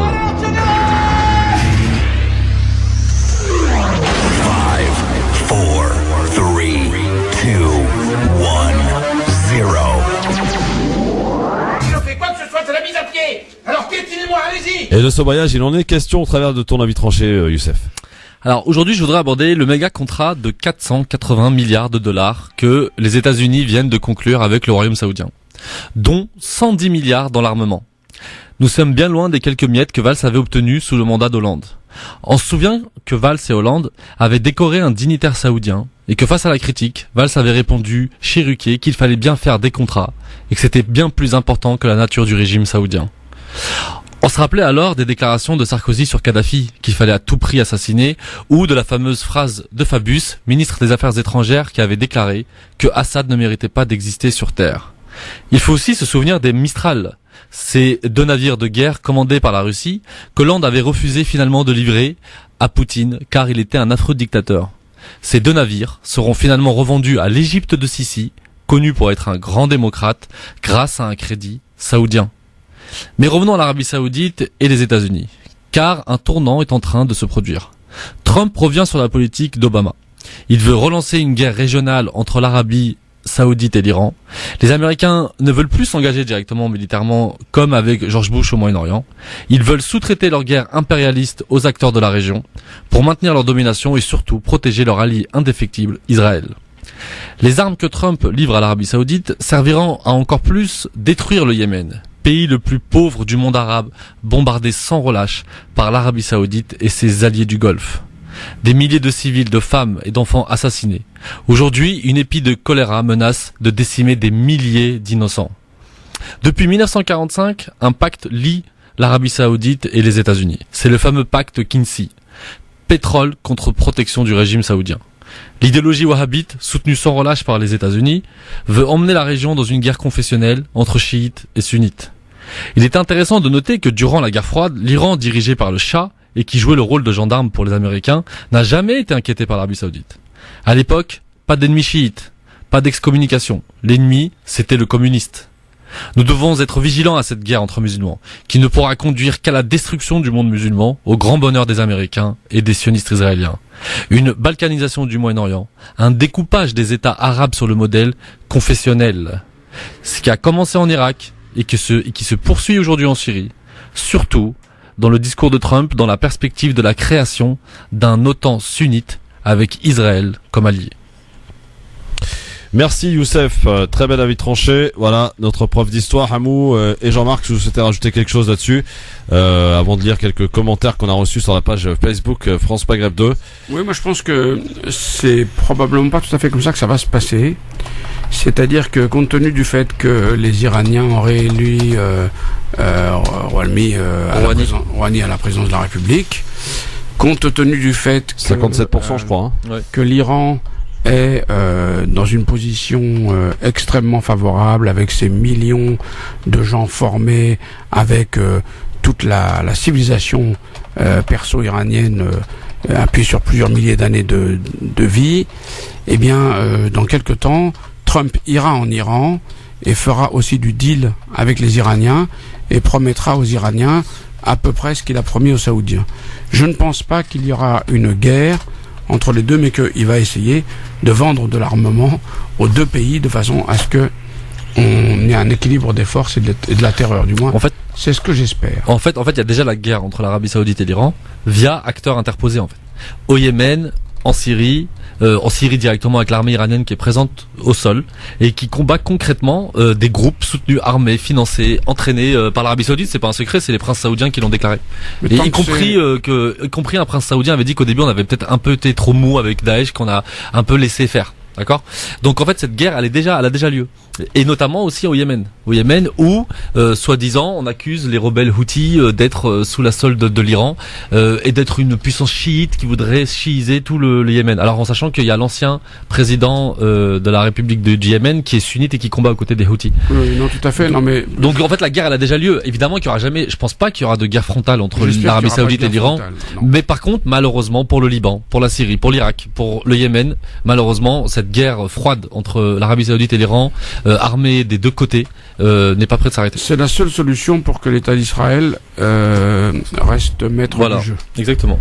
Ça c'est pas du tout, c'était une remarque complètement rationnelle qui n'a rien à voir avec un avis sur l'existence ou non d'Israël. Moi je suis partisan d'un seul État, vous le savez, et je pense que il faut que les Palestiniens prennent la nationalité israélienne de façon à ce qu'un jour la démographie règle le problème que 50 ans de conflit n'a pas pu régler. Mais c'est un problème qui est tellement compliqué que cette opinion, je pense qu'elle n'engage que moi, elle ne va pas très loin. Très bien, Jean-Marc, petit avis là-dessus ? Non, il a quasiment tout dit, et je pense que à un moment donné, on va arriver dans une situation où on sera soit dans un chaos, ou soit on va trouver un point de deal, une entente. Alors c'est marrant, tiens, un commentaire de Mokhtar sur la page Facebook qui nous dit les sunnites ont Trump et les chiites ont Poutine. Est-ce que c'est assez résumé, non? Il y a quand même des sunnites en Iran. Ils sont minoritaires, mais ça existe. Et puis il y a même des sunnites qui sont avec l'Iran, par exemple le djihad islamique, le Hamas, etc. Ce sont des alliés de l'Iran. Mais c'est vrai que si on résumait les choses, en tout cas sur le théâtre syrien, un peu basique, sur le théâtre syrien, c'est le cas. Sur le théâtre syrien, c'est le cas. Il y a Abdelmajid qui dit quelque chose d'assez intéressant aussi. Merci les pèlerins. Votre argent est arrivé à sa destination finale. Voilà, ça c'est plus le pétrole encore là. Hein. Ouais. C'est les réserves là. C'est le pétrole et c'est aussi à mon avis des crédits sur la comète, hein, parce que je pense qu'ils vont se retrouver dans une situation très difficile sur le plan économique. Hein. Ma question à me dire, est-ce que les Saoudiens ne sont pas aussi actionnaires dans toutes ces industries d'armement? C'est clair, aux États-Unis, c'est clair. Je pense donc, que oui. Ils détiennent des parts. Ouais. En vérité, c'est un jeu. Oui, c'est clair. D'écriture. Alors, vous pouvez évidemment répondre à cette question. N'hésitez pas à le faire sur la page Facebook France Maghreb 2 concernant donc ce voyage de Trump qui est parti donc aujourd'hui, vous le savez, en Israël. Monsieur Bouakaz, je sais que vous n'avez rien préparé, mais un petit avis tranché comme ça que vous arrivez à nous accoucher comme ça, direct. J'ai rien préparé, mais Macron va gagner les législatives avec une majorité absolue. Pourquoi? Macron a réussi en un an à atomiser le Parti socialiste. Il l'a explosé façon puzzle et les leaders socialistes qui tirent des créances sur l'avenir ont achevé son travail en créant chacun son club de supporters. Reste à atomiser le Parti républicain. En nommant un Premier ministre et en confiant les portefeuilles de l'économie et du travail à des membres de ce parti, Emmanuel Macron a donné des gages et a semé le trouble au sein de cette formation. Des ralliements sont déjà venus et après les législatives et déjà durant cette campagne, ils vont s'amplifier. Ajoutez à cela la division entre les insoumis et les communistes et les troubles entre les europhiles et les europhobes au sein du Front National, et vous aurez un panorama de la politique aujourd'hui où plus d'un seul parti ne résiste à la vague Macron et à la nouvelle donne qu'il a créée. Une fois que les élections législatives seront gagnées, les problèmes commenceront, car ce n'est pas le tout d'avoir la majorité absolue à l'Assemblée. Il faut trouver le moyen de faire en sorte que la population adhère aux réformes qu'on porte. C'est le prochain défi qu'Emmanuel Macron aura à relever. Je parlerai de ce défi dans mes futurs avis tranchés après les élections législatives. Merci Hamou. Youssef et Jean-Marc, est-ce que vous êtes d'accord avec ça? Est-ce que d'après vous, on se dirige vers une majorité absolue pour Emmanuel Macron? Hélas, tous les feux sont au vert. Je pense que ce qu'il dit Monsieur Hamou n'est pas dénoué de bon sens, parce qu'aujourd'hui, on se dirige vers cela. Hamou, il n'est pas possible, par exemple, qu'une surprise vienne des Insoumis? J'y crois pas du tout. Pour qu'une surprise vienne des Insoumis, il aurait fallu que leur chef ne prenne pas la grosse tête. Si leur chef avait été fin et avait monté une alliance avec la partie gauche du PS et avec le PC et avait essayé de déposer des listes uniques de cette partie-là de la gauche, une surprise aurait été possible. Mais là, il est dans une espèce de syndrome de la toute-puissance où il croit qu'il va manger tout cru les communistes. Il oublie juste que les communistes, ça fait 70 ans ou 80 ans qu'ils militent, même 90 ans, qu'est-ce que je vous raconte, et que ils ont, malgré tout, encore un substrat de force militante et qu'ils ne se laisseront pas achever de cette façon. Il y a un maillage sur le territoire. Ils vont s'entre-déchirer, si bien que Macron n'aura qu'à se baisser pour ramasser les circonscriptions. Sur le fait qu'il ait choisi Marseille, cette circonscription face à Menucci, c'est parce qu'il veut siéger à l'Assemblée nationale. En tout cas, il va manger tout cru, mais Menucci, visiblement, au vu des sondages. Oui, au vu des sondages, oui. Peut-être pas le PC, mais Menucci, c'est sûr. Alors, par contre, ce que je trouve un peu... Qui mange Menucci, c'est... Voilà, quoi. Non, mais ce que je trouve un peu, c'est le procès qu'on lui fait concernant le fait de ne pas avoir pris le risque d'avoir été face au Front National. Je signale quand même que face Philippot, En Marche n'a mis aucun candidat dans sa circonscription. Donc, si vous voulez des donneurs de leçons, ça commence à suffire aussi dans ce pays. Bah oui, faut vérifier. Hein. En Marche n'a mis aucun candidat. Il y a quelqu'un de la droite, non? Bah, peut-être de la droite, mais en tout cas, En Marche n'a mis aucun candidat. Ouais, donc voilà. Allez vérifier, hein, je crois que c'est Forbach, hein, je crois. semble. Oui, vous avez raison, c'est ça. Voilà. Ça doit être une erreur. Vérifiez, allez-y. Une erreur, tu crois? Je vais peut-être y aller. Une erreur calculée, peut-être? Allons savoir. Vraiment, Philippot, je vois pas, mais effectivement, je comprends pas. Non, mais c'est pour ça, moi, je connais trop mal la situation. Ça commence à m'agacer, moi, personnellement. Non, mais sur Mélenchon. Mélenchon, il a le droit d'aller où il veut. Moi, je donne pas de leçons sur là où il va. Ouais. Là où je suis sceptique, c'est sur sa capacité à gérer cette extraordinaire performance qu'il a accomplie. C'est-à-dire que il a fait un score formidable, il est passé tout près du second tour. À 600 000 voix. Et au lieu de capitaliser là-dessus, de charpenter, de structurer la force, qu'est-ce qu'il fait? Il anéantit ses partenaires, il les humilie, et il est en train, évidemment, comme le scrutin est ce qu'il est, il va perdre un nombre de circonscriptions qu'il aurait pu gagner énorme. Il va se retrouver avec 15-20 députés, là où il aurait pu en avoir 50, 60, 70. Il dit que ce serait quand même une grosse victoire pour la France Insoumise. Il dit que dans 78%... 15 députés 15 à 20. 15 à 20, c'est énorme. Ah, mais 15-20, tu vois, c'est... Oui, plus 20, oui. Moi, je pense qu'il aura même pas 15. Nous avions un pari, monsieur Fro, n'oubliez pas. Je pense qu'il n'en aura pas 15. Je pense qu'il n'en aura pas 15. Il n'en aura pas 15. Ah bon? Ah oui. On verra, écoutez. Cela dit, ça va être assez compliqué quand même, parce que vous pensez, effectivement, vous êtes dans votre lecture un petit peu à l'ancienne. Que effectivement le président a été élu et que va y avoir une espèce de d'influence autour de Macron et les candidats. Le problème c'est que les candidats d'abord sont pas connus. C'est pas un calcul à l'ancienne. Deuxièmement, il y a une force derrière, que ce soit d'ailleurs par la France Insoumise, mais aussi il faut pas négliger le Front National. Vous les oubliez, aujourd'hui ce sont des deux partis en l'occurrence qui sont dans l'opposition, puisque la droite et la gauche complètement, en tout cas pour ce qui est de la gauche morte, la droite presque. Aujourd'hui, vu la stratégie de monsieur Macron, il est parti pour avoir une majorité parlementaire. Il est parti, ça c'est vous qui le dites. Maintenant, on attend de faire parler les gens. Il suffit d'analyser. Il suffit d'analyser les choses. Il suffit de regarder les choses concrètement. Les partis sont disloqués entre eux. Même il y a des problèmes au FN entre eux, ils sont pas d'accord. Au FN, ils sont pas d'accord. Au Parti socialiste, ils ont toujours pas été d'accord. Ils sont pas d'accord. Méfiez-vous, un parti qui a plus de 50 ans d'existence est un parti qui est jamais fini. C'est fini. Mélenchon est fini, mais pas le Parti socialiste. Un homme meurt, mais pas un parti. Hamon Bouakas, vous qui avez été... en tout cas, il va muter forcément. Il va muter, mais il est pas mort. Attention. Un homme, par contre, peut mourir facilement, mais pas un parti. Le mouvement, la social-démocratie, de toute façon, elle a des difficultés partout en Europe. Et il faut qu'elle se repense. Et à mon avis, elle en a pour quand même une bonne dizaine d'années de grosses difficultés. Il faut que vraiment une nouvelle génération émerge, quoi. Ouais, absolument. Et là, c'est pas le cas pour l'instant. On se débarrasse de tous ces gens qui ont squatté le parti et les fonctions importantes depuis 30 ans. Je pense que ça va être fait, hein. Allez, on va passer au coup de cœur parce que j'aimerais bien qu'on laisse la parole un petit peu aux auditeurs. Je suis sûr qu'il y a des taxis qui vont venir bombarder Hamon. Donc au 01 40 33 9000 dans le cadre de Libertad. Puisqu'on rappelle tout à l'heure que Hamon a dit quoi? Il a dit que les taxis méritaient un petit peu cette concurrence qui leur était imposée par Uber. Non, il a pas dit ça. Il a dit ça. Il a dit pire que ça. Il a dit pire que ça même. Voilà, c'est ça. Donc allez-y, vous pourrez vous venger dans quelques instants dans le cadre de Libertad. Mais on va passer d'abord au coup de cœur. France Maghreb 2. Le coup de cœur. Alors monsieur Hamon Bouakas, ton coup de cœur, on n'arrive pas à le joindre. Donc tu peux nous en parler?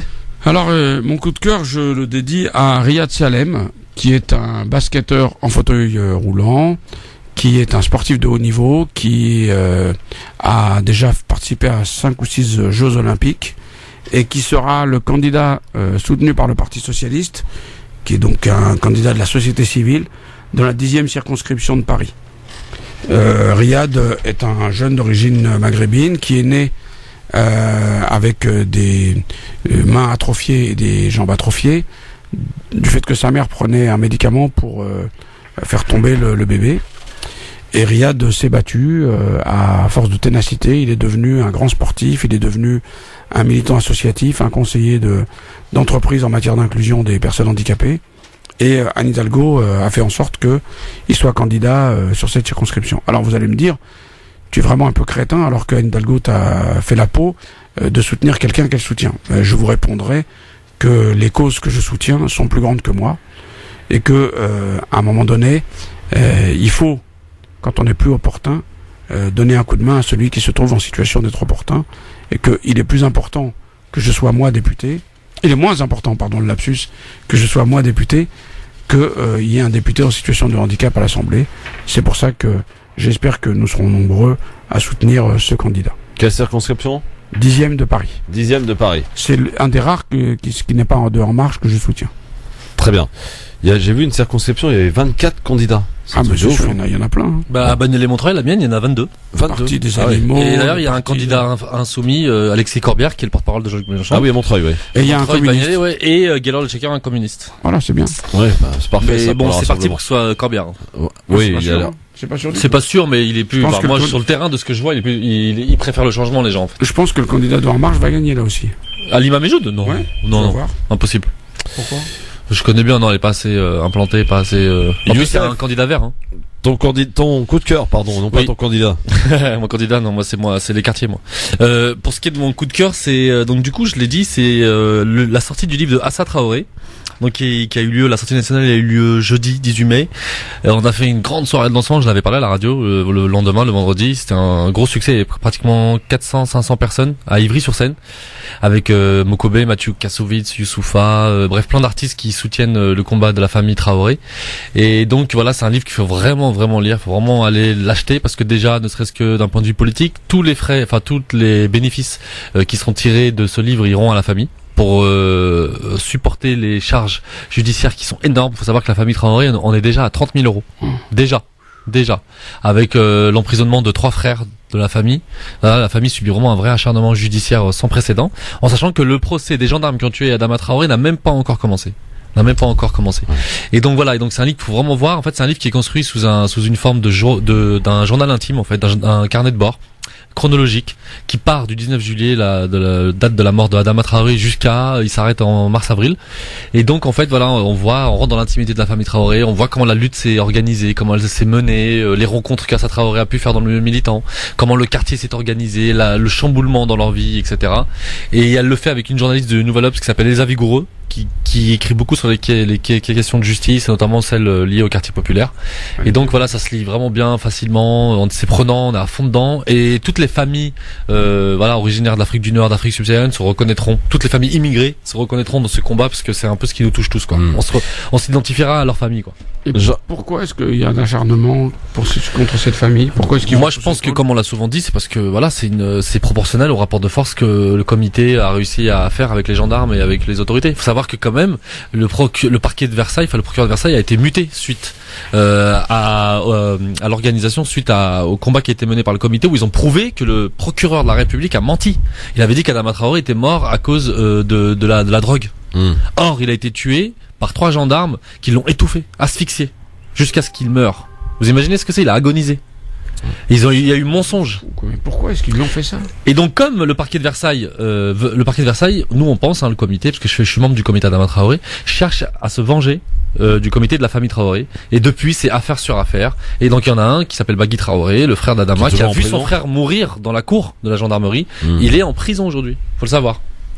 Il est en prison. On a été lui chercher trouble à l'ordre public, etc. Ouais, quand on veut chercher, on trouve. On trouve toujours. Youssef, Assa Traoré viendra nous rendre visite bientôt, parce qu'elle a sorti son bouquin, évidemment. Voilà, elle viendra nous rendre visite. Là, aujourd'hui, elle devait venir, mais elle est sur le plateau du Gros Journal. Donc elle va voir ce soir, peut-être notamment dans l'émission. Ce soir ou demain. Le Gros Journal. Bref, voilà. C'est quoi le Gros Journal? Jean-Marc, sur l'émission de Canal+. C'est le truc là, je t'ai pas Bollery là. Jean-Marc, un petit coup de cœur sur une soirée gala qui avait lieu à Metz ce samedi. Oui, j'ai un petit coup de cœur justement par rapport. Nous avions été conviés à une soirée de gala à Metz. Donc il y a un projet qui est très très ambitieux et très réaliste. Il s'agit de faire la grande mosquée de Metz, tout ça piloté par l'association UACM, c'est l'Union des associations cultuelles et culturelles musulmanes. Ce sera un centre culturel qui sera fait sur un espace de 12 000 mètres carrés. Bon, il y a un coût qui sera à peu près de 15 millions. Donc ils demandent des dons, mais sur ce projet, vous allez avoir aussi l'aspect culturel, mais aussi l'aspect culturel qui aura pour but aussi de faire découvrir l'islam par la religion, par sa culture à tout le monde. C'est-à-dire c'est un centre qui sera ouvert à tout le monde. Il y aura bien sûr un lieu de culte. Donc je vous encourage d'aller sur cette page et d'essayer d'aider dans la mesure que vous pouvez à ce très grand projet. c'est l'UACM, c'est la grande mosquée de Metz. Sur Facebook. Tout à fait. Ils ont une page Facebook aussi, et c'est des gens qui ont vraiment un vrai projet et qui veulent penser différemment. Ils veulent pas faire carrément une mosquée, mais un vrai centre culturel qui pourra drainer du monde. Il y aura des restaurants, des cafés, des salles de conférences, vraiment quelque chose de très très intéressant, et qui fera que la mosquée pourra un petit peu s'autogérer et ne pas faire tout le temps appel aux dons. Voilà. Zébélus, il est toujours dans les bons coulis, hein. Ouais. Allez, dans un instant, Libertad sur France Maghreb 2. Allez, les taxis, venez défoncer à Moubouaka, c'est maintenant. 01 40 33 9000. Il vous a cherché tout à l'heure. Il va vous trouver, j'en suis sûr. France Maghreb 2, France Maghreb 2.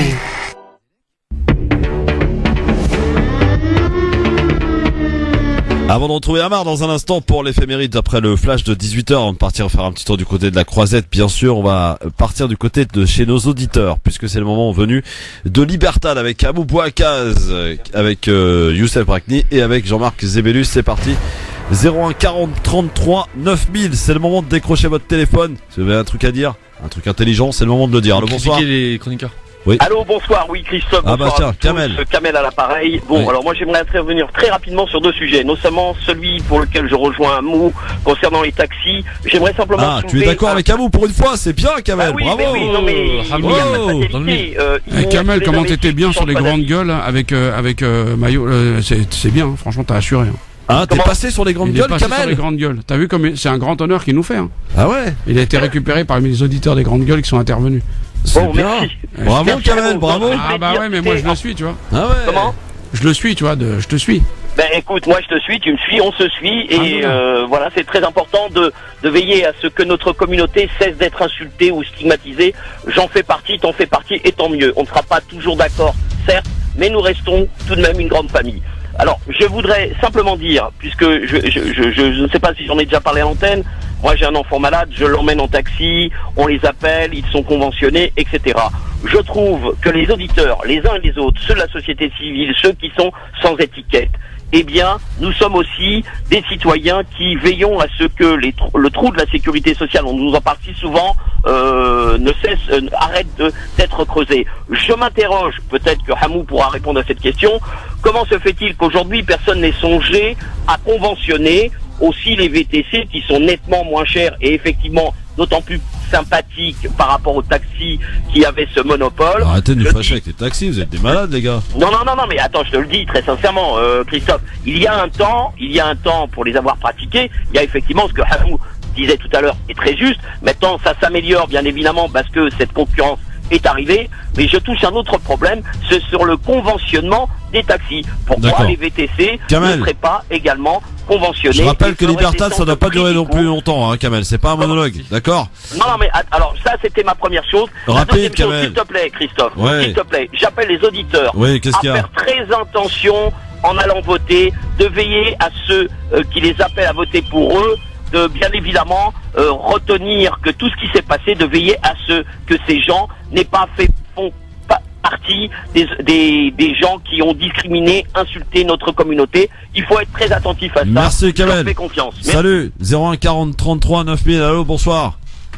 Oui, bonsoir Monsieur Christophe, bonsoir à tous vos amis. C'est pas possible, vous avez que ça à foutre les mecs, c'est toujours les mêmes qui appellent.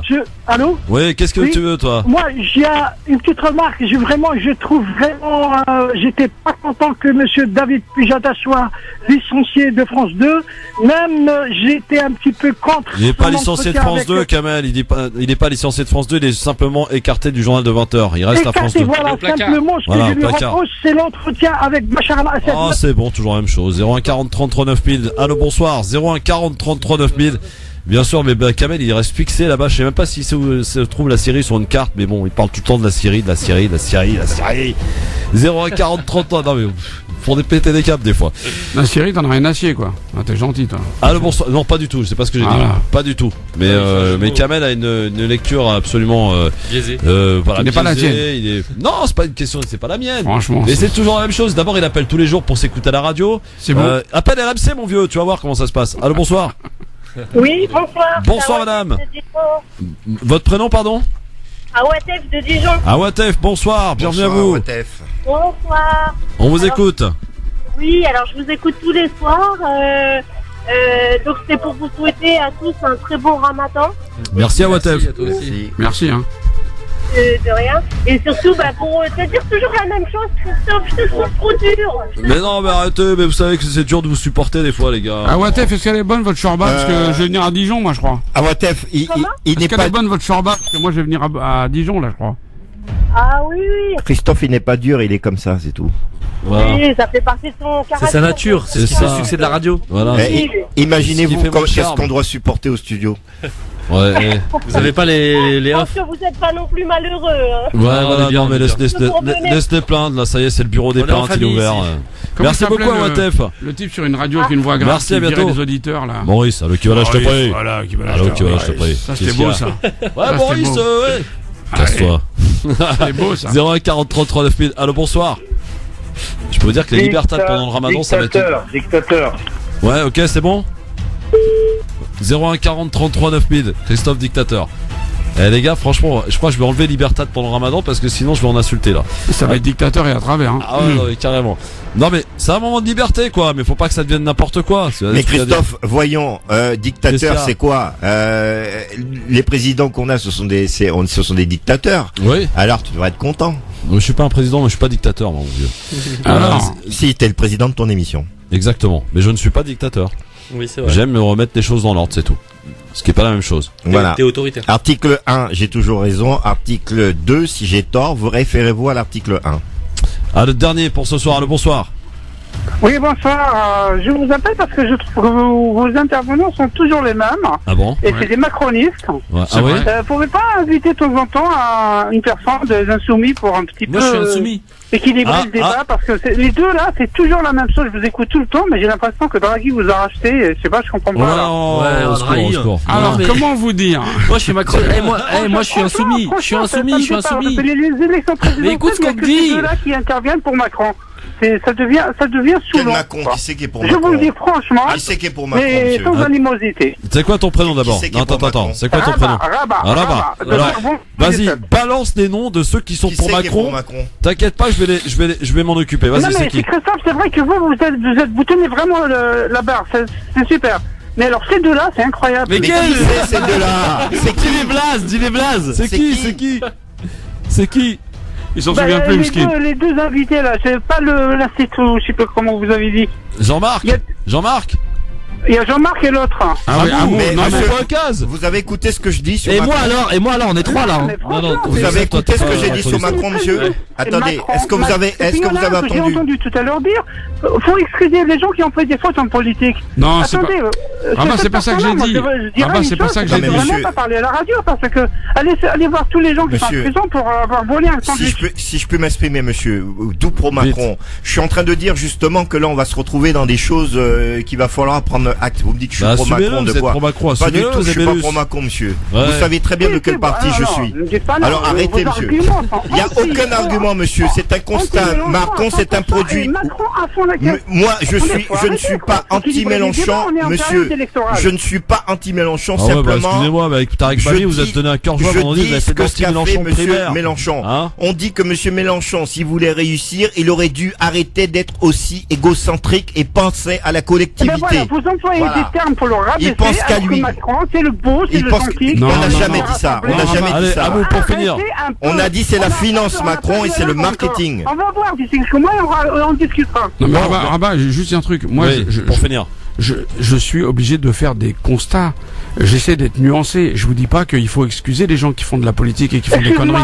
Je suis en train de dire que tu es obligé de faire des constats. Tu es mieux placé que les 7 millions qui ont voté pour lui, pour Mélenchon.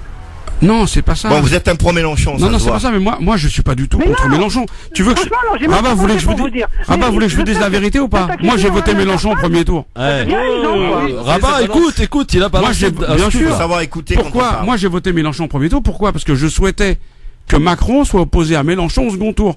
Et donc, c'est pour ça que j'ai même appelé ici sur cette antenne amont à se désister pour Mélenchon. Donc vous voyez bien. Oui, simplement, moi je fais de l'analyse. Vous dites tout le contraire. Non, c'est pas ça. Je fais de la. Non mais vous entendez ce que vous voulez entendre. Non mais c'est pas ça. Mais à l'intérieur d'électoral. Non mais Rabat, si vous dites que je suis responsable de ce que je dis, pas de ce que vous comprenez. Je ne suis pas pro Macron et je n'étais. Mais c'est un constat. Aujourd'hui, je dis que tous les feux sont au vert pour Macron. Point final. Il n'y a pas à faire de débat dessus. Tout est fait pour que Macron gagne. Voilà ce que je dénonce. Je vous donne mon avis sur ce que j'entends. Ça a eu raison de le faire, Rabat. Rabat, si on vous dit que la pluie va tomber, c'est pas qu'on est pour la pluie, c'est qu'on pense qu'elle va tomber, c'est tout. Merci Rabat en tout cas. Et n'hésite pas, si t'as envie de gueuler, tu fais comme chez toi. C'est Christophe qui vous a demandé d'appeler, je pense. Oh là là. Mais attention, je n'ai pas d'enclin vis-à-vis de qui personne. Non, mais on a bien compris. Remets-les à leur place parce qu'ils font de temps en temps un petit peu d'écart. Il n'y a pas d'écart, c'est monsieur. Tarek Mami, Zébélus, le vendredi dernier, ils s'en sont donnés à cœur joie.